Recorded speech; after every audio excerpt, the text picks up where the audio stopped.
Note करांगे। कल मैं तुहानूं ये गल दसी भी जे रस्ता बनाया सी एक मैं 100 ग्राम वाला, बेसिकली वो परसेंटेज का रस्ता सी भी जे 100 नंबर ऑफ एटम या 100 ग्राम्स आ, 1 हाफ लाइफ ते एक हाफ लाइफ ते 50 रह गए, 2 हाफ लाइफ ते 25 रह गए, 3 हाफ लाइफ ते 12.5 रह गए 12.5, 4 हाफ लाइफ ते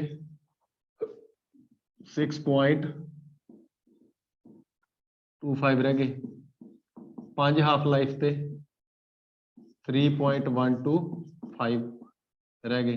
इदी गां दी गां चली जाओ डेसीमल च, बेसिकली इत्थों तक सवाल पै जाता। ठीक है, एक चीज मैं तुहानूं लिखवाई सी स्मॉल n जिहड़ा number of half lives is equal to small t upon H, याद आ तुहाडे? इसी फार्मूले चों निकलिया number of half lives is equal to given time upon upon half life. ठीक है, this is equal to number of half life. इन्नियां हाफ लाइफ ਜਿਹੜੀਆਂ ਹੈਗੀਆਂ ਉਹ ਲੱਗ ਜਾਂਦੀਆਂ ਕਿਸੇ ਨੂੰ ਡਿਕੇ ਹੋਣ ਦੇ ਵਿੱਚ। ਜੇ ਤਾਂ ਇਸ ਰਸਤੇ ਦੀ ਕੋਈ ਚੀਜ਼ ਆਵੇ, ਜਿੱਦਾਂ ਇੱਕ ਕੁਐਸਚਨ ਕੱਲ ਮੈਂ ਤੁਹਾਨੂੰ 6.5 ਵਾਲਾ ਕਰਵਾਇਆ ਸੀ 6.25% ਵਾਲਾ, ਔਰ ਨਾਰਮਲੀ 4 ਹਾਫ ਲਾਈਫ ਲੱਗੀਆਂ, ਸਾਨੂੰ ਉਹੀ ਪਤਾ ਲੱਗ ਗਿਆ। ਜੇ ਕੋਈ ਸਵਾਲ ਆਵੇ 3.125% ਰਹਿ ਗਿਆ ਜੀ ਸੈਂਪਲ, ਤਾਂ ਸਾਡੇ ਦਿਮਾਗ 'ਚ ਉਦੋਂ ਹੀ ਆ ਜਾਊ ਵੀ 5 ਹਾਫ ਲਾਈਫ ਲੱਗ ਗਿਆ। ਠੀਕ ਆ, ਤਾਂ ਟੋਟਲ ਟਾਈਮ 5 ਹਾਫ ਲਾਈਫ ਆ। ਓਕੇ, ਤੇ ਤੁਹਾਡਾ ਬੜੀ ਆਸਾਨੀ ਨਾਲ ਆਨਸਰ ਬਣ ਜਾਊਗਾ। ਪਰ ਜੇ ਤੁਹਾਨੂੰ ਕੁਐਸਚਨ ਇਦਾਂ ਆ ਜਾਵੇ ਕਿ ਬਚਿਆ ਹੋਇਆ ਸੈਂਪਲ 5% ਰਹਿ ਗਿਆ, ਜਾਂ ਬਚਿਆ ਹੋਇਆ ਸੈਂਪਲ 1% ਰਹਿ ਗਿਆ, ਜਾਂ ਬਚਿਆ ਹੋਇਆ ਸੈਂਪਲ 10% ਰਹਿ ਗਿਆ, ਹੁਣ ਉਹ ਇਸ ਰਸਤੇ ਦੀ ਚੀਜ਼ ਹੈ ਨਹੀਂ ਕਿ ਹੈਗੀ ਹੈ, ਇਸ ਰਸਤੇ 'ਚ ਉਹ ਹੈ ਨਹੀਂ। ਹੁਣ ਤੁਹਾਡਾ ਕੱਲ ਜਿਹੜਾ ਫਾਰਮੂਲਾ ਕਰਵਾਇਆ ਸੀ ਨਾ ਮੈਂ, ਸ਼ਾਇਦ ਯਾਦ ਹੋਊਗਾ ਤੁਹਾਨੂੰ, ਕਿੰਨਾ n upon n naught ਜਾਂ m upon m naught, ਗੱਲ ਇੱਕੋ ਹੀ ਸੀ, is equal to half the power small t upon th ਲਾ ਲਓ ਜਾਂ small n ਲਾ ਲਓ, ਗੱਲ ਇੱਕੋ ਹੀ ਹੈ। ਆ ਫਾਰਮੂਲਾ ਕੱਲ ਕਰਵਾਇਆ ਸੀ ਨਾ ਤੁਹਾਨੂੰ। this formula is applicable only if n upon n naught is equal to half the power something। ਜੇ n upon n naught half the power something है, ਜਿੱਦਾਂ ਕੱਲ ਆਇਆ ਸੀ, ਠੀਕ ਆ, ਹਾਫ ਦੀ ਪਾਵਰ ਕਿੰਨਾ 3 ਆ ਗਿਆ ਸੀ, ਇਧਰ ਹਾਫ ਦੀ ਪਾਵਰ 3 ਆ ਗਿਆ, ਇਧਰ ਹਾਫ ਦੀ power t upon th, half ਆਪਸ ਚ ਐਡਜਸਟ ਹੋ ਗਏ, ਬੇਸ ਸੇਮ ਤਾਂ ਪਾਵਰ ਵੀ ਸੇਮ ਹੋਊਗੀ, ਇਕੁਅਲ ਹੈ ਨਾ। ਤਾਂ ਅਸੀਂ ਇੱਥੋਂ ਇੱਕ ਸਵਾਲ ਦਾ ਆਨਸਰ ਕਰਿਆ ਸੀ। ਇਹਦਾ ਖਾਸ ਖਿਆਲ ਰੱਖਿਓ, ਸੌਖਾ ਸਵਾਲ ਆ। ਹੁਣ ਸਟੋਰੀ ਨੂੰ ਅੱਗੇ ਤੋਰਦੇ ਵੀ ਜੇ ਇਹਦੇ ਵਿਚਾਲੇ ਕੁਝ ਆ ਜਾਵੇ ਫਿਰ ਕੀ ਕਰਾਂਗੇ। ਕੱਲ ਮੈਂ ਵੈਸੇ ਸ਼ਾਰਟਕਟ ਜਿਹਾ ਦੱਸਿਆ ਸੀ, ਆਪਾਂ ਅੱਜ ਸਵਾਲ ਕਰਵਾ ਦਿੰਦੇ ਤੁਹਾਨੂੰ, ਇੱਕ ਜਾਂ ਦੋ ਕੁਐਸਚਨ ਕਰ ਲੈਂਦੇ ਆਪਾਂ, ਬੜੀ ਆਸਾਨੀ ਨਾਲ ਹੋ ਜਾਣਗੇ। ਠੀਕ ਹੈ ਬੇਟਾ, ਆਪਾਂ ਕੁਐਸਚਨ ਕਰਦੇ ਹਾਂ, ਸੁਣਿਓ ਧਿਆਨ ਦੇ ਨਾਲ। ਆਪਾਂ ਕੀ ਕਰਦੇ ਆ, ਨੋਟ ਲਿਖੋ ਇੱਕ, ਫਿਰ ਗੱਲ ਕਰਦੇ ਹਾਂ। ਇੱਕ ਨੋਟ ਲਿਖੋ, ਇੱਕ ਨੋਟ ਲਿਖੋ, ਠੀਕ ਆ। ਜੇ n upon n naught ਜਾਂ m upon m naught ਜਾਂ r upon r naught that is not equal to half the power something, ਜੇ ਨਾ ਹੋਵੇ ਫਿਰ ਕੀ ਕਰਾਂਗੇ। ਠੀਕ ਆ, when n upon n naught is not equal to half the power something, ਜਦੋਂ ਇਹਦੇ ਇਕੁਅਲ ਮਤਲਬ ਹਾਫ ਦੀ ਪਾਵਰ ਕੁਛ ਨਾ ਹੋਵੇ, 10 ਦੀ ਪਾਵਰ ਹੋ ਜਾਵੇ, 1 upon 5 ਦੀ ਪਾਵਰ ਹੋ ਜਾਵੇ, ਹੋਈ ਜਾਵੇ, ਆਪਾਂ ਨੂੰ ਲੈਣ ਦੇਣ ਨਹੀਂ। ਆਪਣਾ ਇੱਥੇ ਹਾਫ ਨਹੀਂ ਬਣਿਆ, ਇੱਧਰ ਹਾਫ ਨਹੀਂ ਬਣਿਆ, ਜਦੋਂ ਇਕੁਅਲ ਨਾ ਹੋਵੇ, ਯਾਨੀ ਕਿ ਜਦੋਂ n upon n naught half ਦੀ ਪਾਵਰ ਸਮਥਿੰਗ ਨਾ ਬਣੇ, ਪੰਜਾਬੀ ਚ ਲਿਖ ਲਓ, ਤਾਂ ਕੀ ਕਰਾਂਗੇ ਫਿਰ ਅਸੀਂ, then ਫਿਰ ਅਸੀਂ ਯੂਜ਼ ਕਰਾਂਗੇ then number of undecayed atoms after time t, ਇਹ ਬਣੂ ਤੁਹਾਡਾ n is equal to n naught e ਦੀ ਪਾਵਰ ਮਾਈਨਸ ਲੈਮਡਾ t। ਹੁਣ ਮੈਂ ਇਹਨੂੰ ਇੱਥੋਂ ਸੋਲਵ ਕਰੂੰਗਾ। ਜੇ ਆ n upon n naught half ਦੀ ਪਾਵਰ ਸਮਥਿੰਗ ਨਾ ਬਣੇ, then we will solve the question by long method। ਪਰ ਰੌਲਾ ਇਹ ਆ ਵੀ ਲੌਂਗ ਮੈਥਡ ਦਾ ਤਾਂ ਟਾਈਮ ਹੈ ਨਹੀਂ ਪੇਪਰ ਸਾਡੇ ਕੋਲੇ, ਤਾਂ ਮੈਂ ਇਹਦਾ ਇੱਕ ਸ਼ਾਰਟ ਬਣਾ ਲੈਣਾ, ਇੱਕ ਫਾਰਮੂਲਾ ਤਿਆਰ ਕਰ ਲੈਂਦੇ ਆਪਾਂ ਉਹ ਫਾਰਮੂਲਾ ਯੂਜ਼ ਕਰ ਲਾਂਗੇ, ਸਾਡੇ ਆਨਸਰ ਆ ਜਾਏ। ਠੀਕ ਆ, n is equal to n naught e ਦੀ power minus lambda t, n is equal to, ਆਪਾਂ ਇੱਕ ਕੰਮ ਕਰਦੇ ਹਾਂ, ਆਪਾਂ ਇਹਨੂੰ ਲਿਖਾਂਗੇ n upon n naught is equal to e ਦੀ ਪਾਵਰ ਮਾਈਨਸ ਲੈਮਡਾ t। ਮੇਰੇ ਦਿਮਾਗ 'ਚ ਇੱਕੋ ਗੱਲ ਚੱਲ ਰਹੀ ਹੈ ਵੀ ਮੈਂ ਕਿਸੇ ਹਿਸਾਬ ਦੇ ਨਾਲ ਆ ਟਾਈਮ ਦੀ ਵੈਲਿਊ ਫਾਈਂਡ ਕਰ ਲਾਂ ਕਿੰਨਾ ਲੱਗਿਆ, ਮਤਲਬ ਵੀ have to find this one, T ਪਤਾ ਕਰ ਗਿਵਨ ਟਾਈਮ ਕਿੰਨਾ, ਮੇਰੇ ਦਿਮਾਗ 'ਚ ਇਹ ਗੱਲ ਚੱਲ ਰਹੀ ਹੈ। ਤਾਂ ਮੈਂ ਇਹਨੂੰ n upon n naught ਲੈ ਕੇ ਦੋਨੇ ਪਾਸੇ log ਲੈ ਲਓ, taking log of both sides, log base e ਲੈ ਲਓ, ਫਿਰ ਇਹਦੇ 10 ਕਨਵਰਟ ਕਰ ਲਾਂਗੇ 2.303 ਨਾਲ ਮਲਟੀਪਲਾਈ ਕਰਕੇ। n upon n naught is equal to log base e, e ਦੀ ਪਾਵਰ ਮਾਈਨਸ ਲੈਮਡਾ, ਦੋਨੇ ਪਾਸੇ log ਲੈ ਲਿਆ। ਹੁਣ log a ਦੀ ਪਾਵਰ ਜੇ b ਹੋਵੇ ਤੇ b ਮੋਰੇ ਆ ਜਾਂਦਾ, ਪਾਵਰ ਮੋਰੇ ਆ ਜੂਗੀ। ਆਹ ਚੀਜ਼ ਆ ਜਿਹੜੀ ਮਾਈਨਸ ਲੈਮਡਾ t, ਇਹ ਇੱਥੇ ਆ ਜਾਊ। ਅਗਲੇ ਸਟੈਪ 'ਚ ਸਾਡੇ ਕੋਲੇ ਕੀ ਆਊਗਾ, ਦੇਖਿਓ ਧਿਆਨ ਦੇ ਨਾਲ, ਆ 2.303 ਬਣ ਜੂਗਾ, ਠੀਕ ਆ, ਇਹ ਬਣ ਜੂਗਾ 2.303 log base 10 n upon n naught, ਇਹ ਤੁਹਾਨੂੰ ਦਿੱਤਾ ਹੋਊਗਾ। ਮਤਲਬ ਭਾਵੇਂ n upon n naught half ਦੀ ਪਾਵਰ ਸਮਥਿੰਗ ਹੈ ਨਹੀਂ, ਪਰ n upon n naught ਦੀ ਵੈਲਿਊ ਤਾਂ ਹੈ ਨਾ ਤੁਹਾਡੇ ਕੋਲੇ। ਫॉर एग्जांपल ਤੁਹਾਨੂੰ ਦਿੱਤਾ ਹੋਊਗਾ ਵੀ ਜਿਹੜਾ number of undecayed atom that becomes 1 upon 10th of the initial value, ਸਮਝ ਆ ਰਹੀ ਗੱਲ, ਉੱਥੋਂ ਤੁਹਾਨੂੰ n upon n naught ਦੀ ਵੈਲਿਊ ਮਿਲੂਗੀ।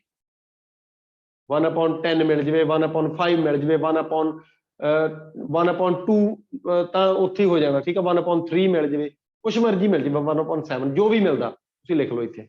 ਵੈਸੇ ਤੁਹਾਨੂੰ ਦੱਸਾਂ log ਦੀਆਂ ਜਿਹੜੀਆਂ ਵੈਲਿਊਜ਼ ਤੁਹਾਨੂੰ ਦਿੱਤੀਆਂ ਮੈਂ, log 3, log 4, log 5 ਤੇ log 10, ਤੁਹਾਡਾ ਕੁਐਸਚਨ ਇਹਦੇ ਵਿੱਚ ਆਊਗਾ, ਬੰਦੇ ਨੇ ਤੁਹਾਡੇ ਰੱਟੇ ਨਹੀਂ ਚੈੱਕ ਕਰਨੇ, ਠੀਕ ਆ, ਧਿਆਨ ਰੱਖਿਓ। is equal to minus lambda t is equal to minus lambda t। ਕੁਝ ਗੜਬੜ ਹੋਈ ਆ? ਇੱਕ ਕੰਮ ਕਰੋ, ਪਹਿਲਾਂ ਗੜਬੜ ਨੂੰ ਦੂਰ ਕਰੋ, ਰੁਕੋ, ਆ ਦੋ ਸਟੈਪ ਕੱਟੋ। ਐਕਚੁਅਲੀ ਚ ਥੋੜੀ ਜੀ ਗੜਬੜ ਹੋਈ ਹੈ, ਥੋੜੀ ਜੀ ਨਹੀਂ, ਐ ਕਹਿ ਲਓ ਵੀ ਮੈਂ ਮਾਈਨਸ ਨਹੀਂ ਚਾਹੁੰਦਾ, ਮੈਂ ਆ ਮਾਈਨਸ ਸਾਈਨ ਐਡਜਸਟ ਕਰਨਾ, ਇੱਥੇ ਐਡਜਸਟ ਹੋ ਤਾਂ ਜਾਊਗਾ ਪਰ ਤੁਹਾਨੂੰ ਔਖਾ ਲੱਗੂਗਾ, ਆਪਾਂ ਇਹਨੂੰ ਇੱਥੇ ਐਡਜਸਟ ਕਰ ਲੈਂਦੇ, ਠੀਕ ਆ। ਕਿੱਦਾਂ ਐਡਜਸਟ ਕਰਦੇ ਆ, ਦੇਖਿਓ, ਮੈਂ ਇੱਧਰ ਵਾਲੇ ਪਾਸੇ ਨੈਗੇਟਿਵ ਪਾਵਰ ਇਹਨੂੰ ਪੋਜ਼ਿਟਿਵ ਕਰਦਾ, ਤਾਂ ਮੈਂ ਇਹਨੂੰ ਇਦਾਂ ਲਿਖ ਦਿੰਦਾ, e ਦੀ ਪਾਵਰ ਲੈਮਡਾ t ਪਲੱਸ ਦਾ ਬਣ ਗਿਆ is equal to n naught upon n। ਹਾਂ ਵੀ ਨਵਰੋਜ਼ ਕੀ ਕਹਿੰਦਾ ਬੇਟਾ? ਹਾਂਜੀ ਸਰ। ਕੀ ਕਹਿੰਦਾ ਸੀ ਬੇਟਾ? ਉਹ ਸਰ ਉਹੀ ਗਲਤੀ ਨਾਲ ਮਾਈਕ ਔਨ ਹੋ ਗਿਆ ਸੀ। ਅੱਛਾ, e ਦੀ ਪਾਵਰ ਆ ਮਾਈਨਸ ਲੈਮਡਾ t ਹੈ, ਇਹਦਾ ਪਲੱਸ ਬਣਾ ਲਿਆ, ਯਾਨੀ ਕਿ ਇਹਦੀ ਪਾਵਰ ਨੈਗੇਟਿਵ ਹੋਈ ਤਾਂ ਆ ਵੀ ਪਲਟੀ ਮਾਰ ਗਏ, n naught upon n ਬਣ ਗਿਆ। ਹੁਣ ਆਹ ਚੀਜ਼ ਘੁੰਡੀ ਆ, ਤੁਸੀਂ ਭੁੱਲਣ ਨਾ ਜਾਇਓ, ਠੀਕ ਹੈ, n naught upon n ਹੋ ਗਿਆ, ਹੁਣ ਇੱਥੇ n upon n naught ਦੀ ਬਜਾਏ n naught upon n ਹੋ ਗਿਆ, and it is important thing। ਹੁਣ ਲੈਮਡਾ t, ਹੁਣ ਦੋਨੇ ਪਾਸੇ log ਲੈ ਲਓ, ਤਾਂ log base e, e ਦੀ ਪਾਵਰ ਲੈਮਡਾ t, ਉਹ ਉੱਥੇ ਵੀ ਜਾਣਾ ਸੀ ਪਰ ਉੱਥੇ ਥੋੜਾ ਜਿਹਾ ਇਦਾਂ ਵੀ ਤੁਹਾਨੂੰ ਔਖਾ ਲੱਗਣਾ ਸੀ, ਆ ਈਜ਼ੀ ਹੋ ਗਿਆ, is equal to log base e n naught upon n। ਤਾਂ ਜਿਹੜੇ ਪਾਵਰ ਹੈਗੀ ਆ ਮੋਰੇ ਆ ਗਈ, ਯਾਨੀ ਕਿ ਲੈਮਡਾ t, ਤੁਹਾਨੂੰ ਕੱਲ ਵੀ ਦੱਸਿਆ ਸੀ log base e, e ਦੀ ਵੈਲਿਊ 1 ਹੁੰਦੀ ਹੈ, is equal to 2.303 ਔਰ log base 10 ਹੋ ਗਿਆ ਤੇ ਨਾਲ ਬਣ ਗਿਆ n naught upon n। ਆ 1 ਬਣ ਗਿਆ, this is 1, ਆ 1, ਤਾਂ ਤੁਹਾਡਾ ਬਣ ਗਈ value lambda t, t find ਕਰਨਾ, ਤਾਂ t is equal to t into 1 is equal to 2.303 upon lambda, 2.303 upon lambda log base 10 n naught upon n, n upon n naught नहीं गए, n naught upon n याद रखियो। ये time आ गया, shortcut ਇਹਦਾ ਹੋਰ ਬਣਾ ਕੇ ਦਿੰਦਾ ਤੁਹਾਨੂੰ, ਇਹ ਉਦੋਂ ਲਾਉਣਾ ਫਾਰਮੂਲਾ, ਆਹ ਵਾਲਾ ਫਾਰਮੂਲਾ ਉਦੋਂ ਲਾਉਣਾ ਜਦੋਂ ਤੁਹਾਡੀ ਹਾਫ ਦੀ ਪਾਵਰ ਸਮਥਿੰਗ ਨਾ ਬਣੇ, n upon n naught, ਠੀਕ ਆ। ਹੋ ਸਕਦਾ ਮੈਂ ਕੁਐਸਚਨ ਨਹੀਂ ਕਰਵਾਉਂਗਾ ਹੁਣੇ ਤੁਹਾਨੂੰ, ਤੇ ਤੁਹਾਨੂੰ ਜ਼ਿਆਦਾ ਕਲੈਰਿਟੀ ਹੋ ਜੂਗੀ ਵੀ ਹਾਂ ਕੁਐਸਚਨ ਇਦਾਂ ਹੁੰਦਾ। ਦੇਖਿਓ ਧਿਆਨ ਦੇ ਨਾਲ, ਮੇਰੇ ਕੋਲੇ ਟਾਈਮ ਦੀ ਵੈਲਿਊ ਜਿਹੜੀ ਆ ਗਈ 2.303 upon lambda। ਹੁਣ ਤੁਹਾਨੂੰ ਤਾਂ ਹਾਫ ਲਾਈਫ ਦਿੱਤੀ ਹੋਊਗੀ, ਤੁਹਾਨੂੰ ਤਾਂ ਲੈਮਡਾ ਦਿੱਤਾ ਹੀ ਨਹੀਂ ਹੋਣਾ, ਤੁਹਾਨੂੰ ਕੀ ਦਿੱਤਾ ਹੋਣਾ, ਹਾਫ ਲਾਈਫ TH, ਤਾਂ ਕੀ ਲਿਖਾਂਗੇ, since TH is equal to 0.693 upon lambda। ਸਮਝ ਆ ਰਹੀ ਹੈ? ਤਾਂ ਜੇ ਮੈਂ ਲੈਮਡਾ ਦੀ ਵੈਲਿਊ ਪੁੱਟ ਕਰਨੀ ਹੋਵੇ 0.693 अपॉन TH, या कह लो भी 1 अपॉन लैम्डा की वैल्यू कितनी आ गई, 1 अपॉन लैम्डा की वैल्यू आ गई TH अपॉन 0.693। आ वैल्यू इतने यूज करूंगा मैं, TH अपॉन 0.693। तो therefore we have time is equal to 2.303 into 1 upon lambda the value TH upon 0.693 log base 10 n not upon n। बेटा 2.303 ਨੂੰ ਡਿਵਾਈਡ ਕਰੋ 0.693 ਤੇ, ਇਹ ਤੁਹਾਡਾ ਆਊਗਾ ਪਤਾ ਕਿੰਨਾ, 2.303 ਡਿਵਾਈਡ ਬਾਈ 0.693। ਇਹ ਸ਼ਾਰਟਕਟ ਇਹ ਕਿਤਾਬ 'ਚ ਵੀ ਨਹੀਂ ਦਿੱਤਾ ਹੋਇਆ ਤੁਹਾਡਾ, ਇਹ ਆਪਣਾ ਸ਼ਾਰਟਕਟ ਆਪਦੀ ਮਰਜ਼ੀ ਦਾ, ਸਾਡਾ ਅਸੀਂ ਆਪ ਬਣਾਇਆ, ਬੁੱਕ 'ਚ ਨਹੀਂ ਦਿੱਤਾ ਹੋਇਆ ਕਿਸੇ 'ਚ, ਠੀਕ ਆ। ਉੱਥੇ ਤੇ ਕਹਿੰਦੇ ਜੀ ਵੱਡਾ ਸਵਾਲ ਵੱਡਾ ਮੈਥਡ ਲਾਓ, ਠੀਕ ਆ। ਇਹ ਬਣ ਜੂ ਤੁਹਾਡਾ ਡਿਵਾਈਡ ਕਰਕੇ 3.32 ਟਾਈਮਸ ਹਾਫ ਲਾਈਫ, ਨਾਲ ਲਿਖ ਦਿਓ log base 10 n not upon n। ਜੇ ਤੁਸੀਂ ਕਿਤੇ ਖੁਦਾ ਨਾ ਖਾਸਤਾ ਇਹਨੂੰ ਯਾਦ ਕਰ ਲਓ ਤਾਂ ਕੁਝ ਵੀ ਨਾ ਕਰਿਓ, ਇੱਕ ਆ ਫਾਰਮੂਲਾ, ਇੱਕ n upon n not is equal to half the power small n, ਠੀਕ ਹੈ। n ਹੁੰਦਾ ਕਿੰਨਾ ਤੁਹਾਨੂੰ ਪਤਾ ਹੋਵੇ, ਇੱਕ ਆ ਤੇ ਇੱਕੋ, ਤੁਹਾਡਾ ਹਾਫ ਲਾਈਫ ਦਾ ਸਵਾਲ ਮੇਰੀ ਗਾਰੰਟੀ ਆ ਰੁਕਦਾ ਨਹੀਂ। ਹਾਫ ਲਾਈਫ ਦਾ ਕੁਐਸਚਨ ਤੁਹਾਡਾ ਰੁਕਦਾ ਨਹੀਂ ਜੇ ਦੋ ਫਾਰਮੂਲੇ ਤੁਹਾਡੇ ਯਾਦ ਆ, ਔਰ ਇਹੀ ਦੋ ਫਾਰਮੂਲੇ ਤੇ ਪਹੁੰਚਣ ਵਾਸਤੇ ਦੇਖ ਲਓ ਬਈ, ਕੱਲ ਦਾ ਲੈਕਚਰ ਵੀ ਲੱਗ ਗਿਆ ਤਾਂ ਅੱਜ ਵੀ ਪੂਰਾ ਲੈਕਚਰ ਜਿਹੜਾ ਹੈਗਾ ਉਹ ਆਪਾਂ ਇਹਦੇ ਤੇ ਲਗਭਗ ਲੱਗ ਜਾਣਾ ਆਪਣਾ। ਹਾਂਜੀ, ਆ ਫਾਰਮੂਲਾ ਕਲੀਅਰ ਹੋ ਗਿਆ। ਹੁਣ ਆਪਾਂ ਕੁਐਸਚਨ ਕਰਾਂਗੇ। ਉਹ ਫਾਰਮੂਲਾ ਤਾਂ ਹੋਰ ਆ ਬੇਟਾ, ਠੀਕ ਹੈ, ਵਿੱਚ ਨਾ ਲਿਖੀ, ਓਕੇ। ਉਹ ਫਾਰਮੂਲਾ ਜਿਹੜਾ ਇੱਕ ਤਾਂ ਉਹ ਹੋ ਗਿਆ ਹਾਫ ਦੀ ਪਾਵਰ ਸਮਥਿੰਗ ਵਾਲਾ, ਉਹ ਪਹਿਲਾਂ ਕਰਵਾ ਚੁੱਕੇ ਆ। ਆਹ ਫਾਰਮੂਲਾ ਤੁਹਾਡਾ ਨਵਾਂ ਹੈ, ਇਹ ਉਦੋਂ ਲੱਗਣਾ ਜਦੋਂ ਉਹ ਨਹੀਂ ਲੱਗਦਾ। ਪਰ ਇੱਕ ਗੱਲ ਹੋਰ, ਇਹ ਫਾਰਮੂਲਾ ਜਿਹੜਾ ਇਹ ਯੂਨੀਵਰਸਲ ਆ, ਐਪਲੀਕੇਬਲ ਆ ਹਰੇਕ ਜਗ੍ਹਾ। ਮਤਲਬ ਜੇ ਤੁਹਾਨੂੰ ਉਹ ਫਾਰਮੂਲਾ ਨਹੀਂ ਯਾਦ ਤਾਂ ਡਰਿਓ ਨਾ, ਤੁਸੀਂ ਉਹ ਵੈਲਿਊ ਇੱਥੇ ਪੁੱਟ ਕਰ ਦਿਓ, ਤੁਹਾਡਾ ਆਨਸਰ ਫਿਰ ਵੀ ਸੇਮ ਆਊਗਾ। ਮਤਲਬ ਇਹ ਫਾਰਮੂਲਾ ਉਹਦੀ ਥਾਂ ਤੇ ਲੱਗ ਸਕਦਾ, ਪਰ ਉਹ ਫਾਰਮੂਲਾ ਇਹਦੀ ਜਗ੍ਹਾ ਤੇ ਨਹੀਂ ਲੱਗ ਸਕਦਾ। ਇਹ ਫਾਰਮੂਲਾ ਸਾਰਿਆਂ ਵਾਸਤੇ ਐਪਲੀਕੇਬਲ ਹੈ, ਠੀਕ ਹੈ। ਤੁਸੀਂ ਯਾਦ ਕਰੋ, ਵੈਲਿਊ ਪੁੱਟ ਕਰੋ, ਆਨਸਰ, ਔਰ ਤੁਹਾਡਾ ਆਨਸਰ ਵਧੀਆ ਆਊ। ਲੌਗ ਦੀਆਂ 2-3 ਵੈਲਿਊਜ਼ ਤੁਹਾਨੂੰ ਯਾਦ ਕਰਨੀਆਂ ਪੈਣਗੀਆਂ, log 2, log 3, log 4 ਜਾਂ log 5, ਠੀਕ ਹੈ। log 5 ਤੋਂ ਤੁਹਾਨੂੰ ਕੱਲ ਦੱਸਿਆ log 10/2 ਕਰ ਲਓ, ਠੀਕ ਹੈ, ਉਹਨੂੰ log 10 - log 2 ਕਰ ਦਿਓ, ਤਾਂ ਇਹ ਚਾਰ ਯਾਦ ਹੋ ਜਾਂਦੇ ਸਾਡੇ। ਇਸ ਤੋਂ ਉੱਪਰ ਤੁਹਾਨੂੰ ਸਵਾਲ ਨਹੀਂ ਆਉਂਦਾ, ਤੁਹਾਨੂੰ ਇਹ ਨਹੀਂ ਆਉਂਦਾ log 19, log 20, ਇਹ ਨਹੀਂ ਆਉਂਦਾ। ਜੇ ਆਇਆ ਤਾਂ ਸਾਹਮਣੇ ਆਨਸਰ ਦਿੱਤਾ ਹੋਊਗਾ, ਉਹਦਾ ਨਾਲ ਲਿਖਾ ਹੋਊਗਾ here log 20 is equal to log 10 is equal to ਫਲਾਨਾ ਫਲਾਨਾ। 20 ਵੀ 10 into 2 ਹੋ ਜਾਂਦਾ, log 19 ਆ ਗਿਆ ਫਿਰ ਦਿੱਕਤ ਆ, ਉਹ ਦਿੱਤਾ ਹੋਊਗਾ ਤੁਹਾਨੂੰ, ਠੀਕ ਆ। ਆ ਜਾਓ ਕੁਐਸਚਨ ਕਰਦੇ। ਹੁਣ ਤੁਹਾਡੇ ਫਾਰਮੂਲਾ ਯਾਦ ਹੋ ਗਿਆ 3.32 TH log n not upon n, ਠੀਕ ਆ। ਆ ਵੀ ਤਰੀਕਾ ਯਾਦ ਆ ਤੁਹਾਡੇ। ਚਲੋ ਕੁਐਸਚਨ ਲਿਖੋ।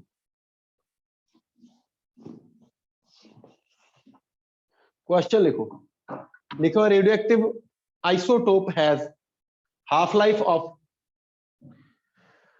a radioactive isotope has half life of 3 years। Question बड़ा अच्छा। a radioactive isotope has half life of 3 years, 3 साल। कई बार t years कुछ मर्जी लिखा होवे, ਆਪਾਂ 3 करते 3 करते। A radioactive isotope has half life of 3 years। कहना how long will it take, how long will it take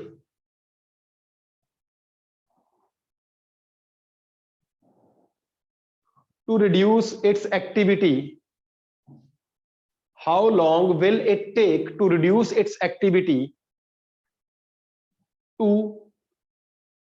reduce its activity, यानी कि R ਦੀ ਵੈਲਿਊ ਘਟਾਉਣੀ ਆ, ਠੀਕ ਆ। 2 ਫਸਟ ਕੁਐਸਚਨ ਪਾਇਓ 3.125%, ਸੈਕੰਡ ਕੁਐਸਚਨ ਪਾਇਓ 1%। ਕਹਿੰਦਾ ਐਕਟੀਵਿਟੀ ਨੂੰ 3.125% ਘਟਣ ਵਾਸਤੇ ਕਿੰਨਾ ਟਾਈਮ ਲੱਗੂਗਾ, ਤੇ ਐਕਟੀਵਿਟੀ ਨੂੰ 1% ਤੱਕ ਜਾਣ ਵਾਸਤੇ, ਠੀਕ ਆ। ਰਿਡਿਊਸਡ ਟੂ ਲਿਖਿਆ, ਅੰਡਰਲਾਈਨ ਕਰ ਲਿਓ, ਰਿਡਿਊਸਡ ਬਾਈ ਨਹੀਂ ਲਿਖਿਆ, ਰਿਡਿਊਸਡ ਟੂ 3.125% and 1%। ਹੁਣ 3.125 ਤਾਂ ਸਾਨੂੰ ਦੇ ਗਿਆ, ਕਿੰਨੀ ਹਾਫ ਲਾਈਫ ਆ 5। ਤਾਂ ਜਦੋਂ ਪਹਿਲਾ ਕੁਐਸਚਨ ਕਰਾਂਗੇ, ਦੇਖੋ ਰੇਡੀਓ ਐਕਟਿਵ ਸੈਂਪਲ ਆ, TH ਸਾਨੂੰ ਦਿੱਤਾ ਹੋਇਆ 3 years। कितने साल देते 3 साल पूछा कहना कितना टाइम लगूगा जी स्मॉल टी पूछ लिया कितना टाइम लगूगा कि final value r is equal to किन्नी 3.125% ऑफ r नॉट इनिशियल दी इन्ने परसेंट रह जाए फाइनल वैल्यू यानी कि एक्टिविटी हुण एक्टिविटी की गल करेंगे dn अपॉन dt कल दसी सी तीनों तरह के सवाल हो जाएंगे मिक्स हो गए ठीक है मास का भी सेम मैथड नाल नंबर ऑफ एटम्स का भी सेम मैथड नाल ते एक्टिविटी का भी सेम मैथड नाल की जो ही है लिफाफे बदले हुए कले समझ आ रही आ जाओ r is equal to r naught r is equal to इन्ने परसेंट हुण देखो ये मैथड दो तरीके नाल हुंदा एक तां वैल्यू पुट करके एक झटका मैथड तुहानूं कल भी दस्सिया भी 3.125 इस रस्ते च हैगा सीधा हिसाब किताब ला लियो भी किन्नियां हाफ लाइफ हो गईयां 1 2 3 4 ते 5 हाफ लाइफ हो गईयां तां small t is equal to 5th small t is equal to 5 into 3 लो जी 15 साल लग गया 15 ईयर्स औखा कोई हुण जे तुसीं कहानी यादी करनी तुसीं कहंदे हो जी साडे इदां नहीं असीं सवाल फार्मूला ला के करना आ मैथड सौखा मैं दसी है ना तुहानूं इहदा वाला और इहदे नाल सवाल बहुत हुंदे तुहाडे देखो तुसीं असाइनमेंट दे क्वेश्चन बुक दे क्वेश्चन डीसी पांडे दे हुंदे मिंटो मिंट ही उड़नगे तुसीं कहोगे एडा सौखा मैथड आ वाली चीज है जिहड़ी तुहाडा लाउण दा जी करदा तुसीं की करोगे r is equal to 3.125 divide by 100% खत्म हो गया इनटू r नॉट इथों r अपॉन r नॉट दी वैल्यू या r दी वैल्यू फाइंड कर लो ठीक है फिर वो फार्मूला की है r upon r naught is equal to half दी पावर n याद है हुण इथों r अपॉन r नॉट दी वैल्यू इधर पुट करो तुहाडा ये हाफ दी पावर बनूगा आ वाला समझ आ रही गल कि नहीं आ रही आ वाली चीज है ना तुहाडी 3125 डिवाइड बाय 100 डेसिमल उड़ाओगे 2 जीरो लगूगे ये हाफ दी पावर समथिंग बनूगा गारंटी है इस गल क्योंकि इस रस्ते च जिन्ने भी आ रहे हैं वो सारे हाफ दी पावर समथिंग बनणगे इस तो अलावा हाफ दी पावर समथिंग बने ना बने मैं कुछ कह नहीं सकता आ 100% बन ठीक है ना तो बेटा साडे कोले ਇਹਦੇ ਨਾਲ भी तुसी कर सकते सवाल ਨੂੰ इधर आ वैल्यू इत्थे पुट करो आ वैल्यू इत्थे पुट करो हाफ दी पावर समथिंग बनाओ ऊपर वाले n ਨਾਲ इक्वल कर दो ठीक है n दी value small t upon th आही चीज आंसर सेम आंसर आऊगा same so we will try shortcut ਅਸੀਂ शॉर्टकट ਤੇ ਚੱਲਾਂਗੇ ਸਾਡੇ ਕੋਲ ਪੇਪਰ 'ਚ ਟਾਈਮ ਹੈ ਨਹੀਂ ਓਕੇ ਫॉलो ਕਰ ਰਹੇ ਗੱਲ ਨੂੰ ਹੁਣ ਦੂਜਾ ਸਵਾਲ 1% ਕੀ 1% ਇਸ ਰਸਤੇ 'ਚ ਆ ਸਕਦਾ देखो मान लो मैं इस तो अगे भी जाना तो कितना होगा मान लो 6th आ गया 3.125 ਦਾ ਕਿੰਨਾ ਹੁੰਦਾ क्यों भाई 3 ਹੁੰਦਾ 1.5 ठीक है ये कितना होगा 1.5 तो बाद उस तो बाद 125 आ ये ਦਾ कितना होगा 0.625 6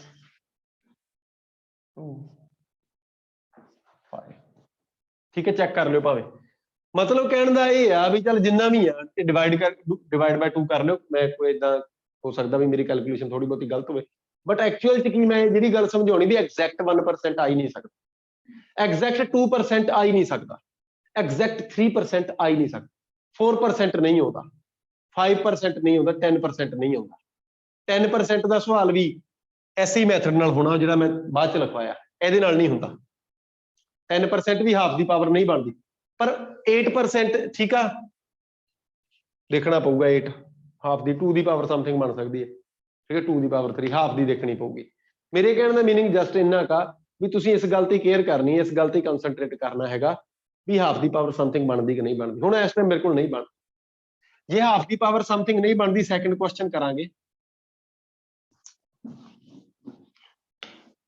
ਤਾਂ 1% ਬਣਦੀ ਹੈ ਇਹ ਕੁਐਸਚਨ ਜਿਹੜਾ ਸੈਕੰਡ ਆ ਗਿਆ ਮੇਰੇ ਕੋਲੇ ਕੀ r is equal to 1% of r naught ठीक है 1% is not r upon r naught is not equal to half that is equal to 1 upon 100 1 upon 100 half the power something ਨਹੀਂ ਹੁੰਦਾ ਕਿਉਂਕਿ 2 ਦੇ ਪਹਾੜੇ 'ਚ 100 ਨਹੀਂ ਆਉਂਦਾ ਸਮਝ ਆ ਰਹੀ ਗੱਲ ਕਿ ਨਹੀਂ ਆ ਰਹੀ ਹਾਂ कहानी नहीं समझ आई बड़ी सिंपल जी चीज है ना भी r अपॉन r नॉट कितना आ गया ये आ गया 1 अपॉन 100 हुण मैं 1 अपॉन 100 नूं कितना लिखां 2 गुणा 2 गुणा 2 गुणा 2 2 दूनी 4 दूनी 8 दूनी 16 32 64 128 आ चक्को ठीक है 128 ठीक है 64 128 32 ये सारिਆਂ ਦਾ ਹਾਫ ਦੀ ਪਾਵਰ ਸਮਥਿੰਗ ਬਣ ਗਈ ਜੇ ਤੁਹਾਨੂੰ ਬੋਲੇ ਨਾ 64% ਇੱਥੇ 64% ਤਾਂ 64 ਉੱਪਰ ਆਉਣਾ ਥੱਲੇ ਨਹੀਂਗਾ ਐਵੇਂ ਵਹਿਮ ਨਾ ਕਰ ਲਿਓ ਠੀਕ ਆ ਉੱਪਰ ਤਾਂ ਉਹ ਕੈਂਸਲ ਵਗੈਰਾ ਕਰੋਗੇ ਜਦੋਂ ਉਹ ਵੀ ਤੁਹਾਡਾ ਹਾਫ ਦੀ ਪਾਵਰ ਨਹੀਂ ਜਾਣਾਗਾ ਠੀਕ ਆ ਆ ਜਿਹੜੇ ਇਸ ਤੋਂ ਇਲਾਵਾ ਕੋਈ ਹਾਫ ਦੀ ਪਾਵਰ ਬਣਨੀ ਨਹੀਂ ਮੇਰੇ ਕਹਿਣ ਦਾ ਮਤਲਬ ਇਹ ਆ ਠੀਕ ਆ ਤਾਂ ਸਾਡੇ ਕੋਲ ਨਹੀਂ ਬਣ ਰਿਹਾ ਇਹ ਨਹੀਂ ਬਣ ਰਿਹਾ ਇਹਨੂੰ 1/100 ਪਿਆ ਰਹਿਣ ਦੀ ਇਹਨੂੰ 1/100 ਪਿਆ ਰਹਿਣ ਦੀ ਅੱਛਾ ਹੁਣੇ ਫਿਰ ਫਾਰਮੂਲਾ ਲਿਖਵਾਇਆ ਤੁਹਾਨੂੰ ਸ਼ਾਇਦ ਯਾਦ ਹੋਊਗਾ small t is equal to 3.32 ਅੱਗੇ ਕੀ ਸੀ th ਤੇ log ਕਿੰਨਾ ਸੀ ਬੇਸ 10 ਇੱਥੇ ਕੁਝ ਹੋਰ ਗੱਲ ਸੀ ਇੱਥੇ r/r0 ਨਹੀਂ ਸੀ ਇੱਥੇ ਸੀ r0/r ਔਰ ਇਹਨੂੰ ਤੁਸੀਂ ਧਿਆਨ ਰੱਖਣਾ ਔਰ ਇਹਨੂੰ ਵੀ ਗੋਲੇ 'ਚ ਬੰਦ ਕਰਨਾ ਇਹ ਚੀਜ਼ਾਂ ਦੋਨੇ ਬਰਾਬਰ ਨਹੀਂ ਗਈਆਂ ਇਕੁਅਲ ਨਹੀਂ ਗਿਆ ਸਾਨੂੰ ਚਾਹੀਦਾ r0/r and it is equal to 100 so we will use this one ਆ ਚੀਜ਼ ਇੱਥੇ ਪੁੱਟ ਕਰ ਇਹ ਕੁੰਡੀ ਹੈ ਇਸ ਕੁਐਸਚਨ ਦੀ ਇਹਦੇ ਕੁਐਸਚਨ ਤੁਹਾਡਾ ਸੌਖਾ ਹੈ ਮੁਸ਼ਕਲ ਨਹੀਂਗਾ ਵਿਦਿਨ ਮਿੰਟ ਹੋਊਗਾ ਇਸ ਗੱਲ ਦੀ ਮੇਰੀ ਗਾਰੰਟੀ ਆ 1 ਮਿੰਟ ਦੇ ਵਿੱਚ ਹੋਊਗਾ ਜੇ ਤੁਸੀਂ ਢੰਗ ਨਾਲ ਯਾਦ ਕੀਤਾ ਓਕੇ ਤਾਂ t is equal to ਕਿੰਨਾ ਆ ਗਿਆ 3.32 th ਹੈਗਾ 3es ਔਰ log base 10 100 ਕਿੰਨਾ ਹੁੰਦਾ ਹੁਣ log 100 ਦੀ ਵੈਲਿਊ ਮੈਨੂੰ ਨਹੀਂ ਆਉਂਦੀ ਤਾਂ 10 ਦੀ ਪਾਵਰ 2 ਲਿਖ ਲਓ ਠੀਕ ਹੈ ਨਾ ਜਿਹੜੀ ਵੈਲਿਊ ਨਹੀਂ ਆਉਂਦੀ 100% ਪਾਵਰ ਨਾਲ ਮਲਟੀਪਲਾਈ ਨਾਲ ਡਿਵੀਜ਼ਨ ਨਾਲ ਕੁਛ ਨਾ ਕੁਛ ਮਿਲੂ ਤੁਹਾਨੂੰ ਠੀਕ ਹੈ ਨਾ ਤੁਹਾਨੂੰ log 3 log 2 ਚ ਲਈ ਆਉਣਾ ਆਪਾਂ ਦੇਖੋ into 3 into ਇਹ ਬਣ ਗਿਆ log 10 ਦੀ ਪਾਵਰ 2 ਤਾਂ 2 ਮੋਹਰੇ ਆ ਗਿਆ log 10 ਬੇਸ 10 10 ਹੋ ਗਿਆ 1 log base 10 10 ਇਹਨੇ ਰਹੂਗਾ ਨਾ 2 ਮੋਹਰੇ ਆ ਗਿਆ ਤੁਹਾਡਾ ਆਨਸਰ ਆ ਗਿਆ 3.32 into 3 into 2 log base 10 10 ਔਰ ਇਹਦੀ ਵੈਲਿਊ ਕਿੰਨੀ ਹੈ ਮੈਂ ਲਿਖ ਦਿੰਦਾ ਇਕੁਅਲ ਟੂ 1 ਇਹਦੀ ਵੈਲਿਊ 1 ਆ ਇਹਦੀ ਵੈਲਿਊ 1 ਆ ਗਈ 3 2 6 6 into ਟਾਈਮ ਆ ਗਿਆ ਸਾਡਾ 3.32 into 6 ਕਿੰਨਾ ਆਨਸਰ ਆਇਆ ਜਲਦੀ ਬੋਲੋ 19.92 19.92 ਗਲਤੀ ਤੁਹਾਡੀ ਯੈਸ 19.92 ਸਾਲ 1% ਜਦੋਂ ਰਹਿ ਗਿਆ ਸਬਸਟੈਂਸ ਉਦੋਂ 19.92 ਸਾਲ ਲੰਘ ਜਾਣਗੇ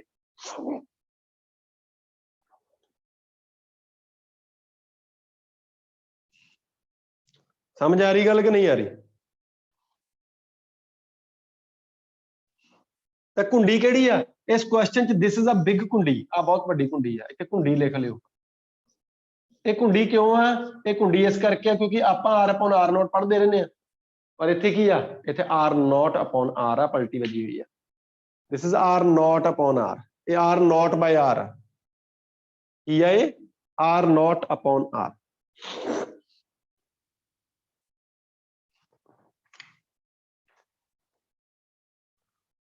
जल्दी बोलो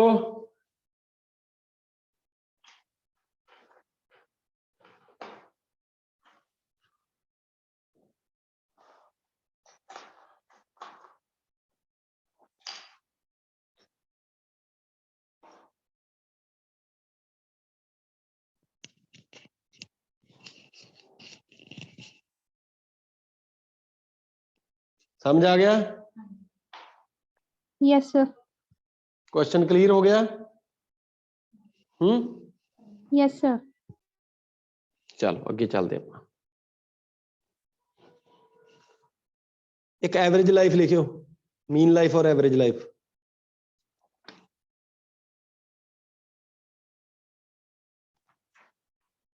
लिखियो मीन लाइफ और एवरेज ਇਹਦੇ ਨਾਲ ਦਾ ਇੱਕ ਕੁਐਸਚਨ ਹੋਰ ਕਰਵਾ ਦਾਂਗੇ ਬਹੁਤ ਹੈ ਨਾ ਚਲੋ ਇੱਕ ਕੁਐਸਚਨ ਆਪੇ ਕਰੋ ਫਿਰ ਲਿਖਾਂਗੇ मीन एवरेज लाइफ एक क्वेश्चन लिखियो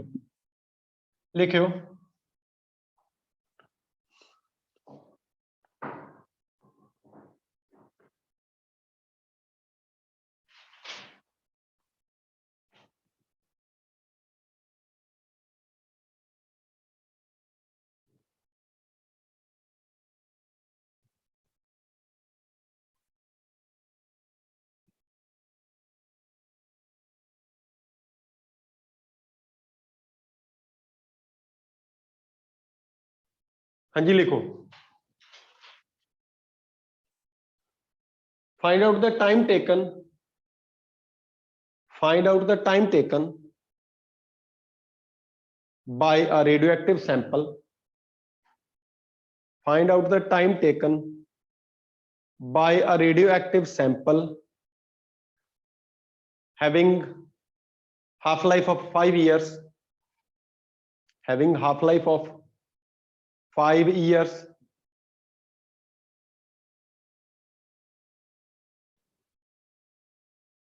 to disintegrate to 5% of the initial mass. 5% of the initial mass. Initial mass ਦਾ 5% ਤੱਕ ਡਿਕੇ ਹੋ ਗਿਆ, ਠੀਕ ਹੈ। ਕਹਿੰਦਾ what will be the value of time? Time ਦੱਸੋ ਕਿੰਨਾ। ਕੁਐਸਚਨ ਸਮਝ ਆ ਗਿਆ? Question clear? ਹਾਫ ਲਾਈਫ ਕਿੰਨੀ ਆ? ਹਾਫ ਲਾਈਫ ਆ 5 years। ਆਰ ਦੀ ਵੈਲਿਊ ਦੀ ਬਜਾਏ ਹੁਣ ਮਾਸ ਆ। ਮਾਸ ਕਿੰਨਾ ਬੇਟਾ? ਮਾਸ ਹੈਗਾ 5% ਆਫ ਇਨੀਸ਼ੀਅਲ ਮਾਸ ਕਿੰਨਾ? m0। ਠੀਕ ਆ। ਕੁਐਸਚਨ ਨੂੰ ਜਲਦੀ ਕਰੋ ਥੋੜਾ ਜਿਹਾ। r0 upon r ਦੀ ਥਾਂ ਤੇ ਮੈਂ ਇੱਥੇ ਚੇਂਜ ਕਰ ਦੇਣਾ ਥੋੜਾ ਜਿਹਾ, ਠੀਕ ਆ। ਸੋਲੂਸ਼ਨ ਛੋਟਾ ਜਿਹਾ, ਇਹਦਾ ਜ਼ਿਆਦਾ ਮੁਸ਼ਕਲ ਨਹੀਂਗਾ। ਘੁੰਡੀ ਤੁਹਾਨੂੰ ਪਹਿਲਾਂ ਹੀ ਦੱਸੀ ਹੋਈ ਆ ਮੈਂ। ਘੁੰਡੀ ਕੀ ਆ? ਇੱਥੇ m0 upon m ਦੀ ਵੈਲਿਊ ਲਿਖਣੀ ਤੁਸੀਂ, m upon m0 ਨਹੀਂ ਲਿਖਣਾ। This is m0 upon m, ਠੀਕ ਆ। ਛੇਤੀ ਛੇਤੀ ਵੈਲਿਊ m0 upon m ਦੀ ਇੱਥੋਂ ਫਾਈਂਡ ਕਰੋ, ਇੱਥੇ ਪੁੱਟ ਕਰੋ। ph ਤੁਹਾਨੂੰ 5 year ਦਿੱਤਾ ਤੇ ਟਾਈਮ 5। ਸ਼ੇਅਰ ਬਣ ਜਾਓ, ਦੇਖਦੇ ਕੌਣ ਪਹਿਲਾਂ ਕਰਦਾ।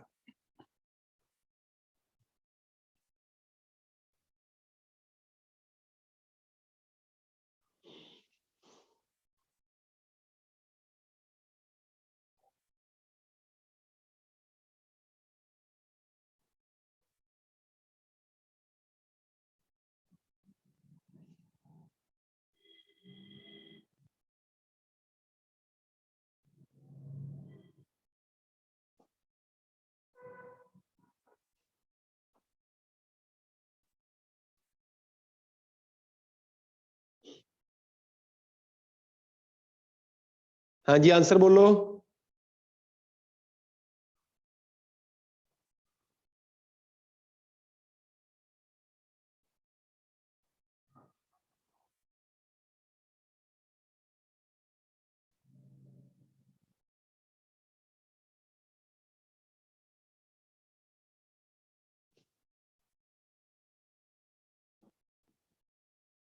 ਇੰਨੇ ਚਿਰ ਤਾਂ ਲੱਗਦਾ ਹੀ ਨਹੀਂ। ਮੰਸ਼ ਜਲਦੀ ਕਰ ਬਈ।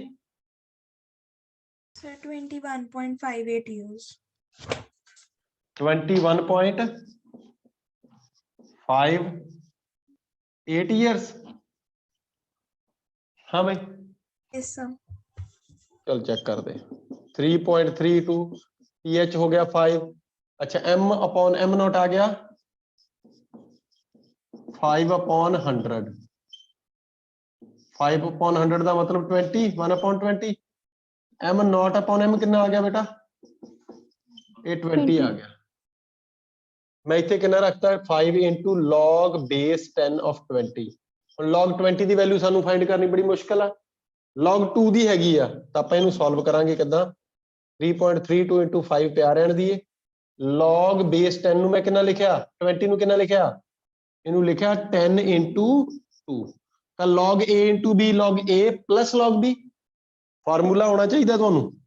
3.32 into 5 ਇਹ ਆ ਗਿਆ log 10 base 10 plus log base 10 2। log 10 ਹੁੰਦਾ 1 ਤੇ ਹੁੰਦਾ 0.3010। ਠੀਕ ਆ, ਤੁਹਾਡਾ ਆ ਗਿਆ 3.32 into 5 ਇਹਦੀ ਵੈਲਿਊ ਆ ਗਈ 1 plus 0.3010 ਯਾਨੀ ਕਿ 1.3010। ਮਲਟੀਪਲਾਈ ਕਰ ਲਓ, you will get the answer। ਤੁਹਾਡਾ ਆਂਸਰ ਆ ਮੈਨੂੰ ਲੱਗਦਾ ਵੀ 21 ਸਾਲ ਦੇ ਸਮਥਿੰਗ ਠੀਕ ਲੱਗਦਾ ਆਂਸਰ। ਫਿਰ ਵੀ ਕੈਲਕੂਲੇਸ਼ਨ ਦੀ ਮਿਸਟੇਕ ਜੇ ਨਾ ਹੋਵੇ ਤੁਹਾਡੀ, ਠੀਕ ਆ, ਤਾਂ ਤੁਹਾਡਾ ਐਗਜ਼ੈਕਟ ਆਂਸਰ ਦੇਖੋ 3-4 ਸਟੈਪ ਚ ਆਂਸਰ ਆਉਂਦਾ। ਕੋਈ ਫਾਰਮੂਲੇ n is equal to n not e ਦੀ ਪਾਵਰ ਲੈਮਡਾ ਲੰਬਦਾ ਵਾਲਾ ਨਹੀਂ ਲਾਉਣ ਦੀ ਲੋੜ।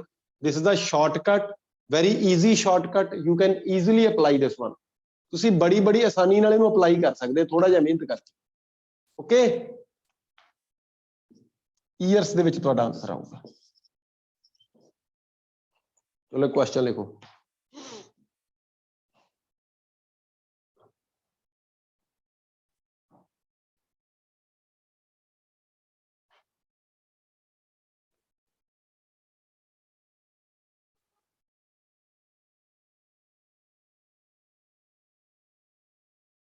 लिखो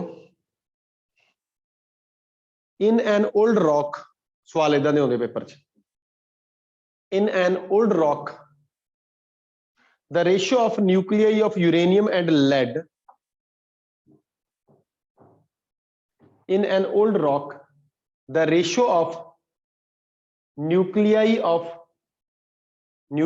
of uranium and lead, U and Pb, uranium and lead is 1:1।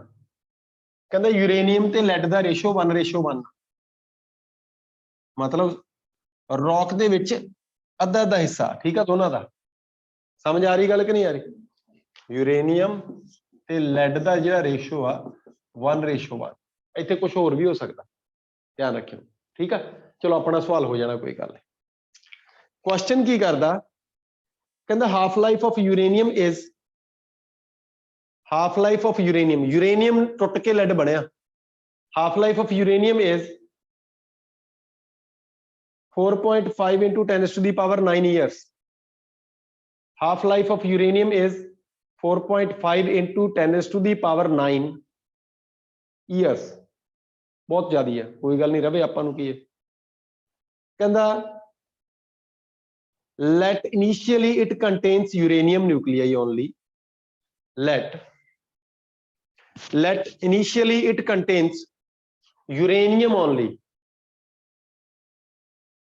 let initially it takes uranium only। ਇਹਦੇ ਕੋਲੇ ਕੱਲੇ ਯੂਰੇਨੀਅਮ ਹੀ ਸੀਗਾ, ਮਤਲਬ ਲੈਡ ਨਹੀਂ ਸੀ। ਇਹਦਾ ਮਤਲਬ ਕੀ ਆ? ਇਹਦਾ ਮਤਲਬ ਲੈਡ ਯੂਰੇਨੀਅਮ ਦੇ ਡਿਕੇ ਤੋਂ ਬਣਿਆ। ਸਮਝ ਆ ਰਹੀ ਗੱਲ? ਕੁਐਸਚਨ ਕਰਦਾ, ਕਹਿੰਦਾ how old is the rock, rock ਕਿੰਨੀ ਪੁਰਾਣੀ ਹੈ ਦੱਸੋ। How old is the rock, rock ਕਿੰਨੀ ਪੁਰਾਣੀ ਹੈ। ਕੁਐਸਚਨ ਸਮਝ ਆ ਗਿਆ? ਹੁਣ ਡਰ ਨਾ ਜਾਏ ਸਵਾਲ, ਕਿਉਂਕਿ ਜਦੋਂ ਤੁਸੀਂ ਇਹਨੂੰ ਪੜ੍ਹੋਗੇ ਤੁਸੀਂ ਡਰੋਗੇ। ਇਹਨੂੰ ਚੰਗੀ ਤਰ੍ਹਾਂ ਪੜ੍ਹ ਕੇ ਮੈਨੂੰ ਆਨਸਰ ਦਿਓ।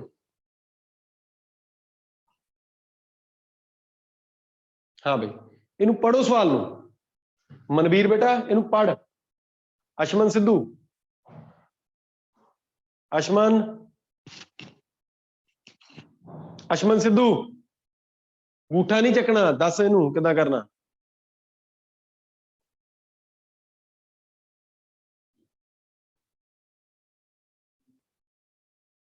ਦਿਮਾਗ ਲਾਓ। ਮੈਨੂੰ ਇੱਕ ਗੱਲ ਦੱਸੋ, ਬੜਾ ਸਿੰਪਲ ਜਿਹਾ ਫੰਡਾ। ਏਦਾਂ ਦੇ ਸਵਾਲ 'ਚ ਨਾ ਆ ਰੌਕ ਬਣਾ ਲਈ।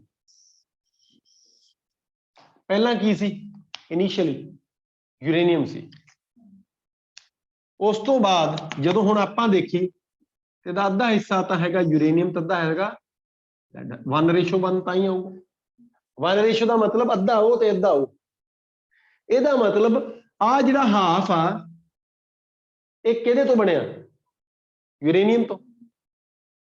ਤਾਂ ਨੰਬਰ ਆਫ ਅਨਡਿਕੇਡ ਐਟਮ ਕਿੰਨੇ ਰਹਿ ਗਏ? ਜੇ initially number of atoms n ਆ, ਜਾਂ ਇਨੀਸ਼ੀਅਲ ਮਾਸ ਕਿੰਨਾ? ਕਿਉਂ ਬਈ? ਇਨੀਸ਼ੀਅਲ ਮਾਸ ਕਿੰਨਾ? m0, ਤਾਂ ਅਨਡਿਕੇਡ ਮਾਸ ਕਿੰਨਾ ਬਚ ਗਿਆ? ਕਿੰਨਾ ਬਚ ਗਿਆ? 1:1। ਅੱਧਾ ਤਾਂ ਉੜ ਗਿਆ। 1:1 ਦਾ ਮਤਲਬ ਬਰਾਬਰ ਬਰਾਬਰ ਆ। ਇੱਥੇ 2:2 ਲਿਖਦਾ ਤਾਂ ਵੀ ਇਹੀ ਆਂਸਰ ਸੀ। 5:5 ਲਿਖਦਾ ਤਾਂ ਵੀ ਇਹੀ ਆਂਸਰ ਸੀ।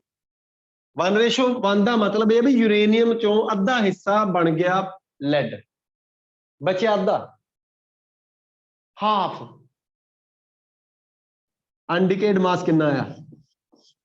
ਅੱਛਾ, ਇੰਨੇ ਹਾਫ ਮਾਸ ਯਾਨੀ ਕਿ ਮਾਸ ਅੱਧਾ ਜਦੋਂ ਰਹਿ ਜਾਂਦਾ ਤਾਂ ਕਿੰਨਾ ਟਾਈਮ ਲੰਘ ਜਾਂਦਾ? ਇੱਕ ਹਾਫ ਲਾਈਫ। ਰੌਕ ਕਿੰਨੀ ਪੁਰਾਣੀ ਆ? ਇੱਕ ਹਾਫ ਲਾਈਫ, ਇੱਕ ਹੀ ਹਾਫ ਲਾਈਫ ਹੈ। ਹਾਫ ਲਾਈਫ ਕਿੰਨੀ ਆ? ਉਹੀ ਸਾਡਾ ਆਨਸਰ, ਉਹੀ ਸਾਡਾ ਆਨਸਰ ਜਿਹੜਾ ਤੁਹਾਨੂੰ ਲਿਖਵਾਇਆ ਹੋਇਆ। ਇੰਨਾ ਹੀ ਆ ਸਵਾਲ। ਸਵਾਲ ਦੇ ਵਿੱਚ ਟਵਿਸਟ ਆ, ਕੁਐਸਚਨ ਚ ਟਵਿਸਟ ਆ। ਔਰ ਟਵਿਸਟ ਜੇ ਫੜ ਲਿਆ ਤੁਸੀਂ ਤਾਂ ਕੁਐਸਚਨ ਤੁਹਾਡਾ ਸੋਲੂਸ਼ਨ ਦੀ ਲੋੜ ਵੀ ਨਹੀਂ ਮੰਗਦਾ। ਲੱਗਦਾ ਵੀ ਸੋਲੂਸ਼ਨ ਕਰਨਾ ਇਹਦਾ ਹੈ ਹੀ ਨਹੀਂ। ਸੋਲੂਸ਼ਨ ਕਰੀਏ ਕੀ? ਜਸਟ ਅਕਲ ਲਾਉਣੀ ਆ ਵੀ ਦੇਖੋ ਕਿੰਨੇ ਸਾਲ ਪਹਿਲਾਂ, ਬੜੇ ਸਾਲ 4 ਪੁਆਇੰਟ ਹਾਫ ਲਾਈਫ ਜਿਹੜੀ ਦਿੱਤੀ ਆ, ਇੰਨੇ ਤੋਂ ਪਹਿਲਾਂ ਕੀ ਸੀ? ਯੂਰੇਨੀਅਮ ਸੀ। ਅੱਜ ਕੀ ਹੋ ਗਿਆ? 1:1 ਹੋ ਗਿਆ। ਇਹਦਾ ਮਤਲਬ ਯੂਰੇਨੀਅਮ ਤੇ ਲੈਡ ਬਰਾਬਰ ਬਰਾਬਰ ਹੋ ਗਏ। ਇਹਦਾ ਮਤਲਬ ਯੂਰੇਨੀਅਮ ਤੋਂ ਟੁੱਟ ਕੇ ਲੈਡ ਬਣਿਆ, ਤਾਂ ਯੂਰੇਨੀਅਮ ਕਿੰਨਾ ਰਹਿ ਗਿਆ? ਇਨੀਸ਼ੀਅਲ ਦਾ ਅੱਧਾ, ਕਿਉਂਕਿ ਆਹ ਲੈਡ ਕਿੱਥੋਂ ਬਣਿਆ? This is due to the decay of the uranium. m0/2 particles ਜਿਹੜੇ ਆ ਉਹਨਾਂ ਦਾ ਤਾਂ ਲੈਡ ਬਣ ਗਿਆ, m0/2 ਰਹਿ ਗਏ, ਠੀਕ ਹੈ। ਔਰ m0/2 ਤੱਕ ਜਾਣ ਵਾਸਤੇ ਕਿੰਨੀ ਹਾਫ ਲਾਈਫ ਲੱਗੀ? Time is equal to 1 half life, ਯਾਨੀ ਕਿ ਤੁਹਾਡਾ ਆਂਸਰ ਆ 4.5 into 10⁹ years। ਆਹੀ ਆਂਸਰ ਆ ਜਿਹੜਾ ਲਿਖਿਆ ਹੋਇਆ। ਉਹ ਜਮਾ ਸੌਖਾ ਸਵਾਲ ਆ, ਅਕਲ ਲਾਇਆ ਕਰੋ, ਦਿਮਾਗ ਲਾਇਆ ਕਰੋ। ਕੁਐਸਚਨ ਦੇ ਪੱਲੇ ਕੁਝ ਵੀ ਨਹੀਂ, ਕੁਐਸਚਨ ਦੇ ਪੱਲੇ ਕੁਝ ਵੀ ਨਹੀਂ, ਬਸ ਉਹੀ ਆ, ਤੁਸੀਂ ਡਰ ਜਾਂਦੇ ਆ, ਸਵਾਲ ਡਰਾਉਂਦਾ ਤੁਹਾਨੂੰ। ਇੱਕ ਨਾ ਪੇਪਰ 'ਚ ਪੁਰਾਣੇ 'ਚ ਮੈਨੂੰ ਕੁਐਸਚਨ ਮਿਲਿਆ, ਆਪਾਂ ਕਰਦੇ ਹਾਂ ਵੀ।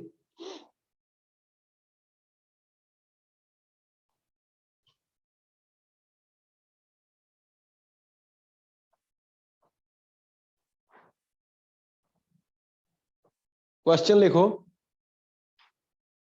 ਚਲੋ ਪਹਿਲਾਂ ਇੱਕ ਨੋਟ ਪਾਓ। ਨੋਟ ਲਿਖੋ, ਮੀਨ ਲਾਈਫ ਔਰ ਐਵਰੇਜ ਲਾਈਫ। ਮੀਨ ਔਰ ਐਵਰੇਜ ਲਾਈਫ, ਇੱਕ ਹਾਫ ਲਾਈਫ ਸੀ, ਅੱਧੇ ਪਾਰਟੀਕਲ ਰਹਿ ਗਏ ਸੀ। ਮੀਨ ਲਾਈਫ ਜਾਂ average life.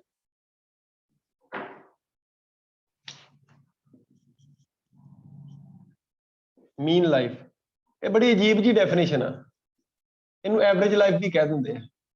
Of radio active sample, radio active sample ਦੀ ਮੀਨ ਜਾਂ ਐਵਰੇਜ ਲਾਈਫ ਕਿੰਨੀ ਆ, ਆਪਾਂ ਇਹ ਪਤਾ ਕਰਨਾ।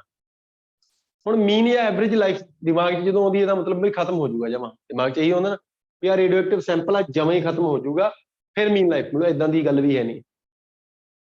ਮੀਨ ਲਾਈਫ ਜਾਂ ਐਵਰੇਜ ਲਾਈਫ ਜਿਹੜੀ ਫਾਈਂਡ ਕੀਤੀ ਗਈ ਆ, TA for average, that is equal to reciprocal of decay constant lambda। Note ਕਰ ਲਿਓ, ਐਵਰੇਜ ਲਾਈਫ ਹੁੰਦੀ ਆ ਲੈਮਡਾ ਦਾ ਰੈਸੀਪ੍ਰੋਕਲ। ਸਮਝ ਆ ਰਹੀ ਗੱਲ ਕਿ ਨਹੀਂ ਆ ਰਹੀ? ਹੁਣ ਇਹਨੂੰ in terms of half life ਲਿਖਣਾ ਹੋਵੇ ਤਾਂ since lambda is equal to 0.693, ਇੱਕ ਕੰਮ ਕਰਦੇ ਨਾ, since half life is equal to 0.693 upon lambda, ਤਾਂ 1/λ ਕਿੰਨਾ? 1/λ is equal to TH upon 0.693। 1/λ ਕੀ ਹੁੰਦਾ? Average life. Average life is equal to, ਉੱਪਰ 1 ਆ, ਨੀਚੇ 0.693 ਆ, ਤਾਂ 1 upon 0.693 ਕਰੋਗੇ ਤਾਂ ਤੁਹਾਡਾ ਇਹ ਆਂਸਰ ਕਿੰਨਾ ਆਊਗਾ ਪੁੱਤਰੋ? ਕਿਉਂ ਬਈ? ਜਿਹੜੀ ਇਹ ਵੈਲਿਊ ਆਉਣੀ ਤੁਹਾਡੀ, ਇਹ ਕਿੰਨੀ ਆਊਗੀ? ਜਲਦੀ ਦੱਸੋ ਮੈਨੂੰ।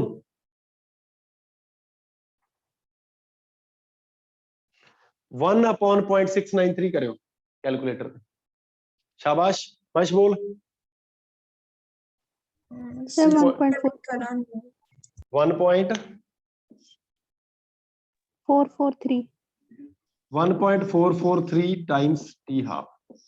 Average life 1.443 time half life ਹੁੰਦੀ ਹੈ, ਜਾਂ ਇਹ ਕਹ ਲਓ ਕਿ ਹਾਫ ਲਾਈਫ 0.693 ਐਵਰੇਜ ਲਾਈਫ ਹੁੰਦੀ ਹੈ। ਇਦਾਂ ਨਹੀਂ ਆ ਜਾਂਦਾ। ਸਮਝ ਆ ਰਹੀ ਗੱਲ ਕਿ ਨਹੀਂ ਆ ਰਹੀ? ਇੱਥੋਂ ਮੈਂ ਇਦਾਂ ਵੀ ਲਿਖ ਸਕਦਾ ਵੀ TH is equal to 0.693 times average life. ਅਗਲ ਇੱਕੋ ਗੱਲ ਹੀ ਆ, ਆ ਤੇ ਆ ਇੱਕੋ ਚੀਜ਼ ਹੀ ਆ, ਜਿੱਦਾਂ ਮਰਜ਼ੀ ਕਰ ਲਿਓ। ਚਲੋ ਇਹ ਵੀ ਗੱਲ ਹੋ ਗਈ। ਫਿਰ ਪੇਪਰ 'ਚ ਸਵਾਲ ਆਉਂਦਾ ਵੀ ਦੱਸੋ ਇੰਨੇ ਚਿਰ ਐਵਰੇਜ ਲਾਈਫ ਤੋਂ ਬਾਅਦ ਕਿੰਨੇ ਪਾਰਟੀਕਲ ਰਹਿ ਜਾਂਦੇ ਆ। ਠੀਕ ਆ, ਓਕੇ, ਤਾਂ ਲਿਖਿਓ ਐਰੋ ਲਾ ਕੇ, number of undecayed atoms, number of undecayed atoms in radioactive sample after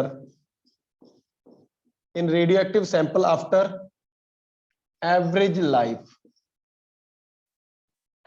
life TA ਤੋਂ ਬਾਅਦ ਕਿੰਨੇ? ਦੇਖੋ ਹਾਫ ਲਾਈਫ ਤੋਂ ਬਾਅਦ ਸਾਨੂੰ ਪਤਾ ਕਿ ਜਿਹੜੇ ਨੰਬਰ ਆਫ ਐਟਮ ਅੱਧੇ ਰਹਿ ਜਾਣਗੇ, n0/2 ਰਹਿ ਜਾਣਗੇ। ਐਵਰੇਜ ਲਾਈਫ ਤੋਂ ਬਾਅਦ ਕਿੰਨੇ ਰਹਿ ਜਾਣਗੇ? ਹੁਣ ਆਪਾਂ ਇਹ ਪਤਾ ਕਰਨਾ, ਐਵਰੇਜ ਲਾਈਫ ਤੋਂ ਬਾਅਦ ਕਿੰਨੇ ਰਹਿ ਜਾਣਗੇ। ਉਹਦੇ ਵਾਸਤੇ ਮੈਂ ਕੀ ਕਰੂੰਗਾ, ਇੱਕ ਹੀ ਫਾਰਮੂਲਾ ਮੇਰੇ ਕੋਲੇ, n is equal to n naught e the power minus lambda since small t is equal to t average और t average ਦੀ ਵੈਲਿਊ ਕਿੰਨੀ ਆ 1 by lambda ਤਾਂ ਮੈਂ t ਦੀ ਵੈਲਿਊ 1 by lambda ਪੁੱਟ ਕਰਦਾ ਇੱਥੇ ਉਹ ਤਾਂ ਤੁਹਾਡਾ ਉਹੀ ਆ ਗਿਆ n naught e ਦੀ power minus lambda into 1 by lambda ਤੁਹਾਨੂੰ ਪਤਾ ਕੱਲ ਡਿਕੇ ਕਾਂਸਟੈਂਟ ਡਿਫਾਈਨ ਕੀਤਾ ਸੀ 36% ਹੈ 37% ਉਹੀ ਰਹਿ ਗਿਆ lambda ਨਾਲ lambda cancel n is equal to n naught upon e is equal to 0.37 times n naught या 37% 37% of n naught initial value ਦਾ 37% ਜਦੋਂ ਰਹਿ ਗਏ ਅਨਡਿਕੇਡ ਐਟਮ ਤਾਂ ਉਹਨੇ ਟਾਈਮ ਨੂੰ ਐਵਰੇਜ ਲਾਈਫ ਬੋਲੂਗਾ ਮੈਂ ਐਵਰੇਜ ਲਾਈਫ ਦਾ ਰੈਸੀਪ੍ਰੋਕਲ ਜਿਹੜਾ ਆ ਠੀਕ ਆ 1/Ta ਇਹ ਤੁਹਾਡਾ ਡਿਕੇ ਕਾਂਸਟੈਂਟ ਹੁੰਦਾ ਇਹਦਾ ਮਤਲਬ ਜੇ ਡਿਕੇ ਕਾਂਸਟੈਂਟ ਦਿੱਤਾ ਤਾਂ ਐਵਰੇਜ ਲਾਈਫ ਫਾਈਂਡ ਕੀਤੀ ਜਾ ਸਕਦੀ ਆ ਐਵਰੇਜ ਲਾਈਫ ਦਿੱਤੀ ਆ ਡਿਕੇ ਕਾਂਸਟੈਂਟ ਪਤਾ ਕੀਤਾ ਜਾ ਸਕਦਾ ਓਕੇ ਸੌਖਾ ਨਾ ठीक है ना यानी कि after average life the number of undecayed atoms या नंबर ऑफ अनडिकेड मास या जिहड़ी activity after time t after average life that is equal to 37% of the initial value दी कितनी रह जाती है 37% याद हो जू चलो एक क्वेश्चन करते हैं क्वेश्चन लिखो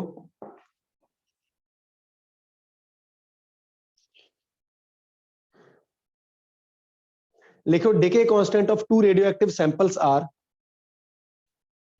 questions लिखो decay constants of two radioactive samples are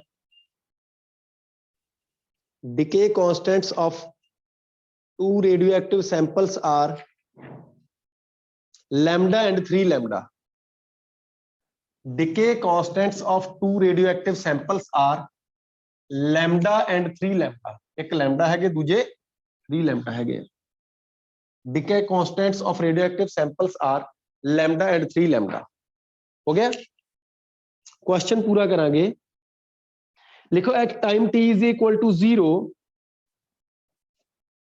at time t is equal to 0 they have equal number of active nuclei at time t is equal to 0 they have equal number of active nuclei उन्होंने active nuclei जिन्ने एक दे सी उन्ने दूसरे दे सी पर दोनों का decay constant अलग अलग है जिहदे करके आफ्टर टाइम टी जिहड़ा ये हैगा इहदी वैल्यू चेंज हो जूगी कहंदा they have equal number of active nuclei then when will be the ratio of active nuclei becomes when will be the ratio of active nuclei becomes ये बंदा कुछ भी पूछ सकता तुहानू when will be the ratio of active nuclei becomes E/1 E/1 ਇੱਥੇ 5/1 7/1 जो मर्जी है बंदे दे मर्जी है ठीक है E/1 2E/1 1/2E कुछ मर्जी पूछ लो समझ आ रही गल कि नहीं आ रही फिलहाल ज्यादा पॉसिबिलिटी जी क्वेश्चन दी है वो यही बन रही है E/1 2E/1 3E/1 5E/1 7E/1 कुछ इदां दा पूछूंगा ठीक है हुण क्वेश्चन है पहली गल ते भी E/1 चीज की है वो कहंदा दिस इज द रेशो किन्ने टाइम तो बाद एक्टिव न्यूक्लियाई दा रेशो आ रह गया हुण एक्टिव न्यूक्लियाई दा मतलब अनडिकेड एटम्स किन्ने बचदे हुण देखो आपां दो ਆਪਾਂ ਰੇਸ਼ੋ ਕੰਸੀਡਰ ਕੀਤਾ ਹੈ ਨਾ ਬੜਾ ਸਿੰਪਲ ਜਿਹਾ ਫੰਡਾ ਇਨੀਸ਼ੀਅਲੀ n ਨੋਟ ਆ ਦੋਨੇ ਪਾਸੇ ਠੀਕ ਆ ਆ ਤਾਂ ਹੈਗਾ ਸੈਂਪਲ 1 ਆ ਹੈਗਾ ਸੈਂਪਲ 2 ਆ 2 ਨੰਬਰ ਸੈਂਪਲ 1 ਨੰਬਰ ਤੇ 2 ਨੰਬਰ ਸੈਂਪਲ ਇਹਦੇ ਵਿੱਚ initially n note at t is equal to 0 t is equal to 0 ਤੇ ਇਹਦੇ ਕੋਲ ਵੀ n ਨੋਟ ਆ ਤੇ ਇਹਦੇ ਕੋਲ ਵੀ ਕਿੰਨੇ ਆ n ਨੋਟ ਬਰਾਬਰ ਦੇ आफ्टर टाइम t टाइम तो बाद ਇਹਦੇ ਕੋਲੇ ਰਹਿ ਗਏ n1 is equal to n naught e ਦੀ ਪਾਵਰ minus lambda t समझ आ रहा? ਇਹਦੇ ਕੋਲੇ ਆ ਗਿਆ after time t n2 is equal to n naught e ਦੀ ਪਾਵਰ ਮਾਈਨਸ ਕੀ ਮੈਂ ਇੱਥੇ ਲੈਮਡਾ ਲਿਖਣਾ ਆ ਕੁੰਡੀ ਆ ਕੁੰਡੀ ਉਹਨੇ ਆਖਿਆ ਲੈਮਡਾ ਦਾ ਜਿਹੜੀ ਡਿਸਇੰਟੀਗ੍ਰੇਸ਼ਨ ਦਾ ਰੇਸ਼ੋ ਆ ਜਿਹੜਾ ਤਾਂ ਪਹਿਲੇ ਦਾ ਡਿਸਇੰਟੀਗ੍ਰੇਸ਼ਨ ਕਾਂਸਟੈਂਟ ਆ ਲੈਮਡਾ ਦੂਜੇ ਦਾ ਕਿੰਨਾ ਚੈੱਕ ਕਰੋ 3 lambda 3 ਲੈਮਡਾ ਲਿਖਿਆ दूसरे ने कितना लिखा 3 लैम्डा टाइम्स टी आ कुंडी है समझ आ रही गल फिर उन्हें की करया इहदा रेशो लिया और रेशो कितना दिता आ रेशो तुहाडा n1 रेशो n2 दिता उन्हें आ वाला समझ आ रही ना नाउ n1 अपॉन n2 दा रेशो कितना आया n नॉट e दी power minus lambda T upon n naught e दी power minus 3 lambda T n not cancel हो गया आ वैल्यू कितनी है आ वैल्यू तुहाडी e रेशो 1 और आ वैल्यू e दी पावर कितनी बन गई e दी पावर बन गई 3 लैम्डा पॉजिटिव दा हो गया माइनस लैम्डा नेगेटिव दा हो गया t कॉमन ले लिया मैं ठीक लिखा e दी पावर थल्ले 3 लैम्डा ऊपर 2 लैम्डा t 1 लैम्डा t तो 2 लैम्डा t ऊपर रह गया e is equal to e दी पावर 2 लैम्डा t चेक करो इधर e दी पावर 1 परले पासे e दी पावर 2 लैम्डा टी तो जे बेस सेम होवे पावर भी इक्वल होगी बेस सेम तो पावर भी इक्वल तो मेरे को कितना आ गया 2 lambda T is equal to 1 तो टाइम कितना आ गया 1 upon 2 lambda this is the answer बड़ा interesting question important previous year का क्वेश्चन आए प्रीवियस ईयर का क्वेश्चन है टाइम बच गया 1/2 लैम्डा 3-4 ऑप्शन दिते होंगे ध्यान रख लियो सौखा बहुत आ मुश्किल तो नहीं लग्या एक क्वेश्चन और लिखो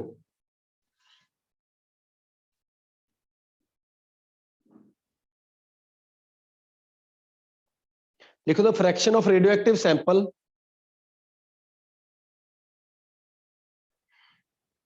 क्वेश्चन लिखो नवा अज दा लास्ट क्वेश्चन खुश हो जाओ the fraction of radioactive sample which remains active the fraction of radioactive sample which remains active after time t is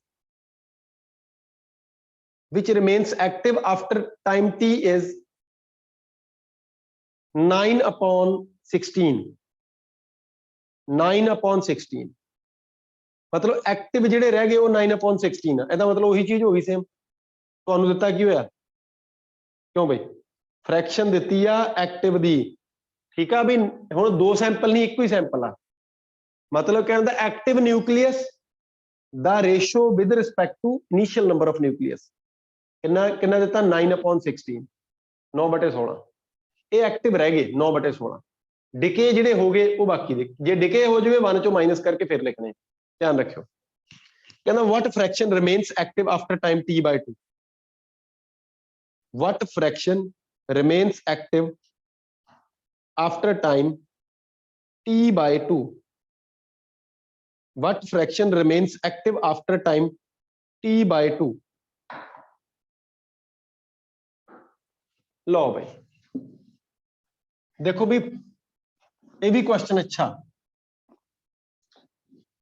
किन्ना फ्रैक्शन जेड़ा एक्टिव आ ध्यान नाल सुनियो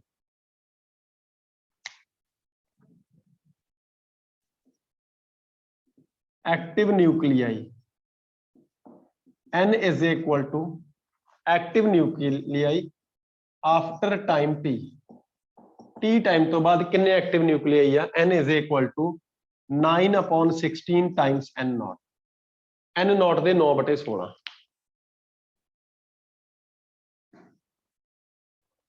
एक गिवन है ਤੁਹਾਨੂੰ जे गिवन है तो इथों की आ जाऊगा इथों आ जाऊगा n upon n not is equal to 9/16 अच्छा n दी वैल्यू कितनी है n नॉट e दी power minus lambda T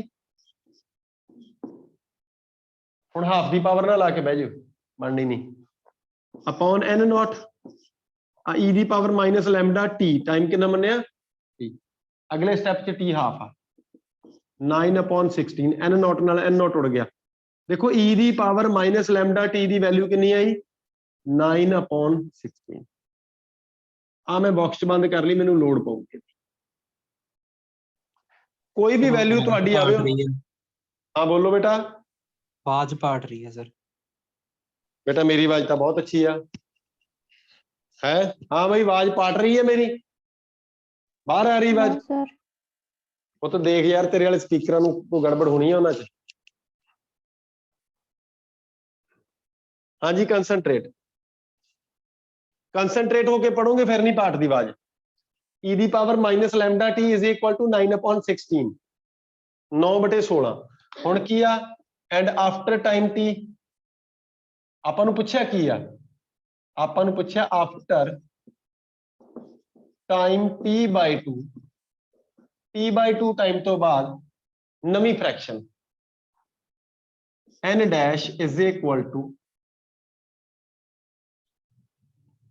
n dash upon n is equal to ਕਿੰਨਾ ਸਾਨੂੰ ਆ ਚੀਜ਼ ਪੁੱਛੀ ਆ n dash upon n note n note ਤਾਂ ਇਨੀਸ਼ੀਅਲ ਸੀ ਨਾ n ਡੈਸ਼ ਯਾਨੀ ਕਿ ਆ ਤਾਂ n ਸੀਗੇ t ਟਾਈਮ ਤੋਂ ਬਾਅਦ t/2 ਟਾਈਮ ਤੋਂ ਬਾਅਦ ਕਿੰਨੇ n ਡੈਸ਼ ਕਹਿ ਦਿੰਦੇ ਜਾਂ ਕੁਝ ਹੋਰ ਲਿਖ ਦਿਓ ਇਹਦਾ ਨਾਮ ਠੀਕ ਆ ਆਪਾਂ ਨੂੰ ਆ ਚੀਜ਼ ਨਵੀਂ ਫ੍ਰੈਕਸ਼ਨ ਪੁੱਛੀ ਆ ਕਿੰਨੇ ਮਤਲਬ ਕੁਐਸਚਨ ਜੇ ਕੀਤਾ ਹੋਊਗਾ ਤਾਂ ਹੀ ਹੋਊਗਾ ਥੋੜਾ ਜਿਹਾ ਧਿਆਨ ਨਾਲ ਕਰਨਾ ਹੈ ਸੌਖਾ ਓਕੇ ਤਾਂ ਬੜਾ ਸਿੰਪਲ ਜਿਹਾ ਫੰਡਾ ਆਪਾਂ ਕਰਨਾ ਕੀ ਹੁਣ ਆਪਾਂ n dash upon n note ਦੀ ਵੈਲਿਊ ਫਾਈਂਡ ਕਰਨੀ ਹੈ ਨਾਓ ਸਾਨੂੰ ਪਤਾ ਵੀ n ਡੈਸ਼ ਕਿੰਨਾ ਹੋਊਗਾ n ਨੋਟ e ਦੀ power minus lambda t/2 time t/2 ਹੋ ਗਿਆ ਨਾ ਇਹਦੀ t/2 ਟਾਈਮ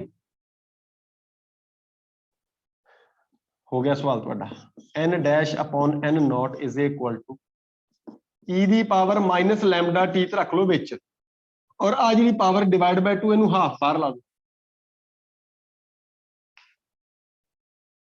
ਮਲਟੀਪਲਾਈ ਹੋ ਜੂ ਡਿਵਾਈਡ ਬਾਈ 2 ਹੀ ਆ ਜਾਊਗਾ ਇਹ ਕਿਉਂ ਲਿਖਿਆ ਕਿਉਂਕਿ ਮੇਰੇ ਕੋਲ ਆ ਵੈਲਿਊ ਹੈਗੀ ਆ ਵੈਲਿਊ ਤੇ ਪੁੱਟ ਕਰੋ ਆਨਸਰ ਆ ਗਿਆ ਪੁੱਟ ਕਰ ਦਿਓ ਡਿਵਾਈਡ ਕਰ ਦਿਓ ਜੋ ਮਰਜ਼ੀ ਕਰ ਦਿਓ ਮੈਂ ਵੈਲਿਊ ਪੁੱਟ ਕੀਤੀ n dash upon n note ਕਿੰਨਾ ਆ ਗਿਆ ਇਹ ਵੈਲਿਊ ਆ ਗਈ 9/16 ਦੀ ਪਾਵਰ ਹਾਫ ਯਾਨੀ ਕਿ ਅੰਡਰ ਰੂਟ ਆਨਸਰ ਆ ਗਿਆ ਤੁਹਾਡਾ 3/4 ਬੜਾ ਅੱਛਾ ਸਵਾਲ ਆ this is a good question ਆ ਲਾਸਟ ਵਾਲੇ ਦੋ ਕੁਐਸਚਨ ਜਿਹੜੇ ਤੁਹਾਨੂੰ ਕਰਵਾਏ ਆ ਜਿਹੜੇ ਲਾਸਟ ਵਾਲੇ ਦੋ ਕੁਐਸਚਨ ਕਰਵਾਏ ਬੇਟਾ these are good questions ਇਹ ਕੁਐਸਚਨਸ ਕੋਈ ਸ਼ੱਕ ਨਹੀਂ ਇਹ ਕੁਐਸਚਨ ਬੜੇ ਅੱਛੇ ਕੁਐਸਚਨ ਆ ਠੀਕ ਆ ਇੱਕ ਲੈਕਚਰ ਮੈਂ ਤੁਹਾਡਾ ਹੋਰ ਲਾਉਂਗਾ ਉਸ ਲੈਕਚਰ ਦੇ ਵਿੱਚ ਫਿਰ ਤੁਹਾਡਾ ਇਹ ਚੈਪਟਰ ਜਿਹੜਾ ਹੈਗਾ ਬਾਈਂਡ ਅਪ ਹੋਊਗਾ ਠੀਕ ਆ ਇੱਕ ਲੈਕਚਰ ਕਿਉਂਕਿ ਪੇਅਰ ਪ੍ਰੋਡਕਸ਼ਨ ਪੇਅਰ ਐਨੀਹਿਲੇਸ਼ਨ ਤੇ